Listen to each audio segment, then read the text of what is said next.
All right, welcome back to the channel. Look like we might have a little inkling as to who Terence Crawford could be fighting next, and it was foreshadowed by an interview with Chris Mannix in after the Julio Cesar Chavez fight with Daniel Jacobs.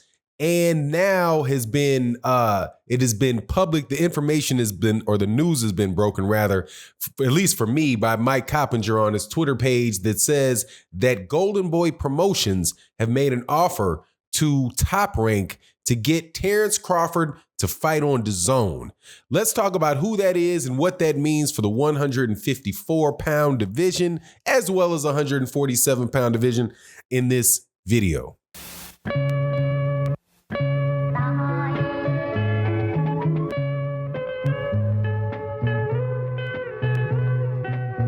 All right, welcome back to the channel, subscribers. If you are not subscribed, hit the subscribe button. You can hit the join button on your cell phone. It should work, but a lot of people say that you have to be on your computer to do it. But hey, I would appreciate it if you could do it. Understand if you don't. Also, thank you so much to everybody that supports on the Patreon and everybody that supports on the Twitter. It follows me on Twitter and the live streams Monday through Friday and OG Boxing Talk on Sunday morning, 8 a.m. Central Standard Time. Now, let's talk about Terence Bud Crawford in a fight that I do think I have a suspicion is going to happen. And this is because, like I said in the intro to this video, this was something that was brought up and pushed to Terence Crawford by Chris Mannix in the interview that took place for the fight for, actually, I do believe it was Jamel Herring. I do believe it was Jamel Herring's knockout victory on the undercard of the Julio Cesar Chavez Daniel Jacobs fight. I believe that was the fight that I saw that. Also, just since I brought up Jamel Herring, I want to say I did a video yesterday about Jamel Herring in a tweet that he did, and I think that I got the wrong impression, or at least I had a conversation or an interaction with the champ, and I might have misunderstood, or I probably did misunderstand his intention by the tweet. So I unpublished the video, and I want to put in a video that's my mistake. If I make mistakes and if I misinterpret what somebody says and they clarify that, I want to put it out there on the record that I did that, and I don't want misinformation, any misinformation or bad impressions that are put out on my part to continue to hang out there in the air. So much love and respect to the champ. Keep doing your things, and my apologies for my misunderstanding. Now, moving forward from that, Oscar De La Hoya is now saying, or Mike Coppinger is reporting that, is it Mike Coppinger? Hopefully it's not Michael Benson, but I believe that it's Mike Coppinger. It might have been both of those. They both break news on Twitter, pretty much every day. One from the UK side, one from the United States side. And so he's saying that Goldenboy Oscar De La Hoya is trying to get Terence Crawford to fight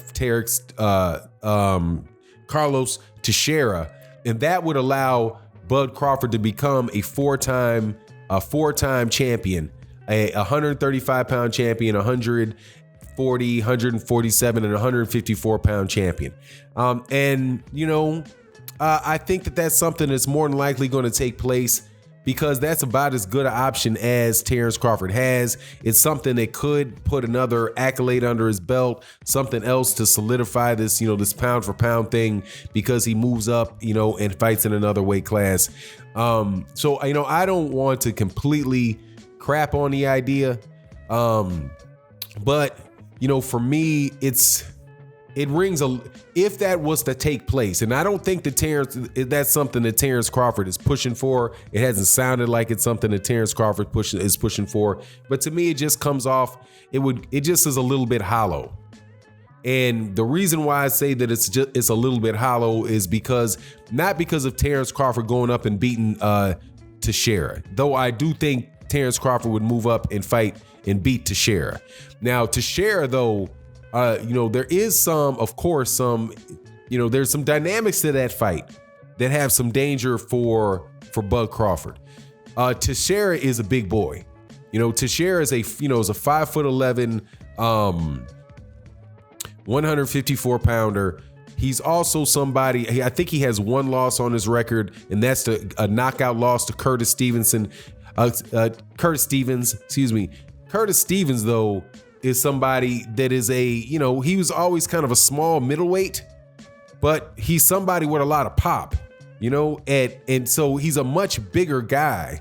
He's a much bigger guy than Terence Crawford is. And I don't know if Terence Crawford is packing the same power that Curtis Stevenson is. Curtis Stevens is, man. God dog, you guys got to forgive me for messing up Curtis Stevens' name. So it's just a different. It's dangerous in the fact that it's just a really big guy, and it's somebody that is a very rugged fighter. He won the WBO vacant belt. He won the WBO vacant belt when Jaime Munguia moved up, and he won it against an undefeated Carlos Adames. And Carlos Adames was outboxing him, for large stretches in that fight. But just the constant pressure, the size of Teixeira, his the weight he could put behind that he could put behind his hooks, his ability to take shots, eventually, man, it edged that fight out for him. Now, Bud coming up from 147, Bud is not a big 147 pounder. I think, he's an average size 147 pounder. And he is not a big, so he's definitely not going to be a big 154 pounder. And I think Teixeira is a big 154 pounder. It's not, I know he's a big 154 pounder. Teixeira is he's a bigger guy than Jeff Horn is. And I think he's like 5'11". I think he's about 5'11 and a half. Carlos Adames also fights in the southpaw stance, and he dealt with the southpaw stance real well. But the guy's a veteran. He's a 31. I think he's 31-1, something like that. The guy's a veteran. So I'm not saying that Terence Crawford moving up to fight him isn't a risk, because I think that after looking at the fight with Jose Benavidez and looking at the fight with Aegis Kalvanakis, I think that there's a little bit of risk there for Bud, man. There is, but the reason why it just rings a little hollow to me is that WBO belt at 154 pounds is that is Teixeira, without a doubt, is the most trash champion up there. You know what I mean? So, but I don't want to call him trash. He's like but Jaime Munguia, they are the champions at 154 pounds, and then there's the guy that's got the WBO.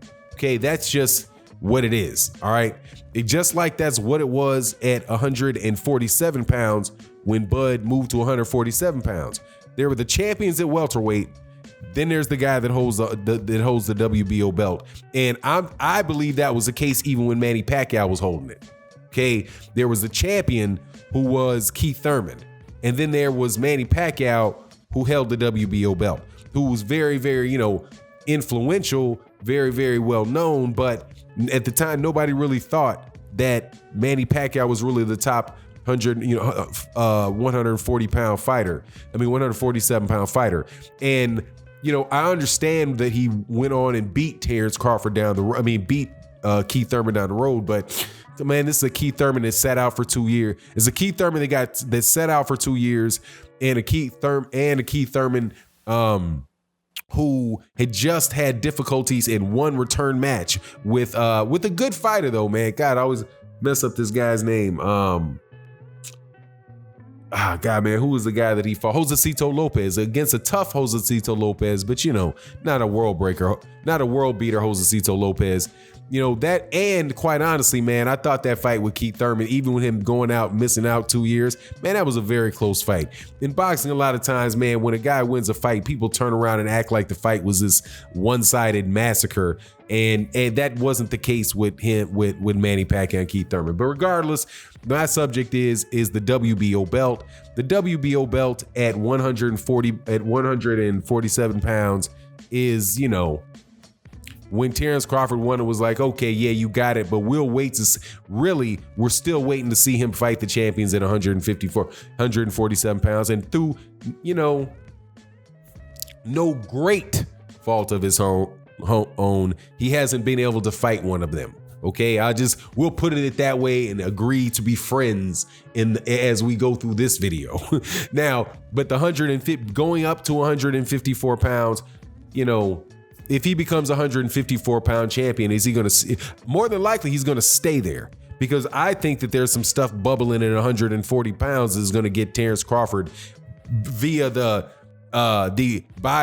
because of the intentions of Top Rank up to 154 pounds anyway, because there's not so much room for these two young fighters that are signed at the 140 to the Top Rank, and one of them just signed, I believe today, or was announced today, in Josh Taylor. Jose Ramirez and Josh Taylor, one of them dudes going up there to get that WBO welterweight belt, because neither one of them can stay at that weight class for a long period of time.